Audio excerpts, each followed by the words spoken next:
So Rich, your DSLR looks like it's on It's super mobile. performance-enhancing drugs or something. What's going on here? Well, this is the Panasonic AF100, which a lot of folks like. We actually are using, DSLR style lenses on it. A lot of people will adapt Canon lenses for it, or there's a wide range, Zeiss primes.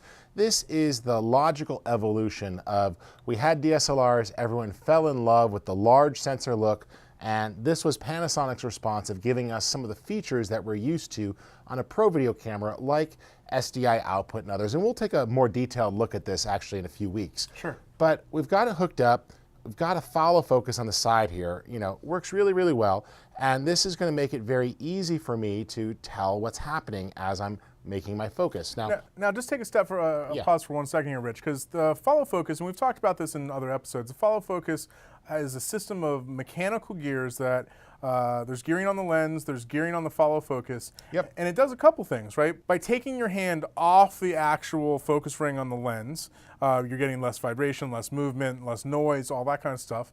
The other thing that it does for you is because it's a system of gears, like any machine gear, pulley, that kind of thing, it's actually going to give you even further distance in which you can adjust the focus. So you're moving large distances on the actual focus wheel itself, on the follow focus, but you're moving smaller distances on the actual focus ring on the lens. So what this really means and allows you to do is make nice natural movements on the follow focus ring, but make very precise movements on the actual focus ring on the camera. Yeah, and that's what you're seeing here. We've got that larger ring here. We've got a good dial to grab onto. It's stepping into another gear, which attaches to the lens itself. And as I turn that, big movement over here still results in pretty small movement over there. And that makes it very easy to pull. Now, I'm going to go ahead and get this set up. I've got my shot framed, and I'm using a monitor here to make it a little bit easier to see things. And one of the options I've turned on is something in the monitor called Focus in Red. So as I adjust that and it comes into focus, I start to see red edging. And that helps me see when I've got focus, like I do there. The edges are in focus. The eyes are in focus, The eyes are in focus. And that's an extra benefit of a monitor. Now, I've got it here, and you might think, oh, that's only available on those really expensive cameras. No, the Zacuto EVF has the same thing built in. And so that focus on red, really useful because you're getting basically visual feedback. Oh, you've achieved focus. Now, Rich, so you got this first subject in focus.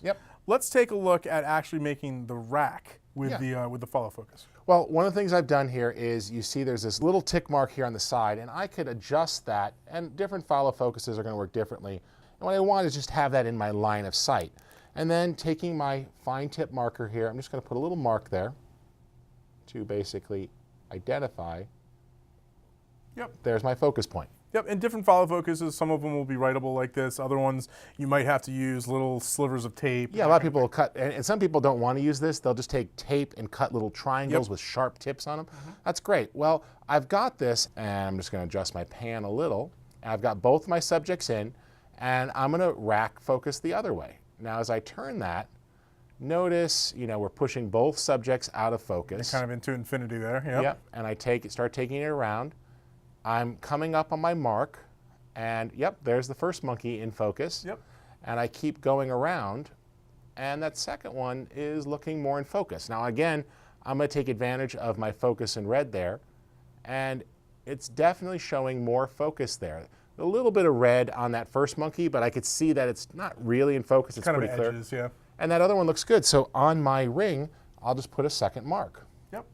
There we go. And this is very much like the technique that we did earlier, where we just took a piece of tape and put it on the lens barrel itself, like here, and made those points. We're trying to find visual references that can be repeatable. Now, on some follow focus systems, you can take this up a notch. Now, granted, taking it up a notch, of course, means you might pay more for the follow focus than you did for your entire DSLR camera. Right, but some follow focuses will also have hard stops, where like that little knob adjustment you made on the back of follow focus, you could make two or multiple points that are hard stops. So when you actually rotate the follow focus, guess what?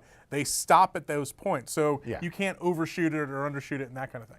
But with this visual feedback here, it becomes very easy for me, and I could just look right at the marks on the ring here and pull between that.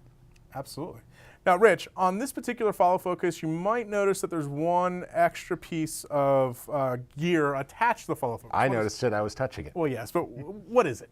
Well, in this case, we have a crank, and this is just transferring even more. Got a nice, easy handle, so as I pull that, I'm less grabbing and cranking and at the wrist. It's giving you more leverage and more sort of fine control over that follow focus. Now, you might also see on certain follow focus systems a whip, and a whip is just a longer version of a crank, if you will. It's more of a string.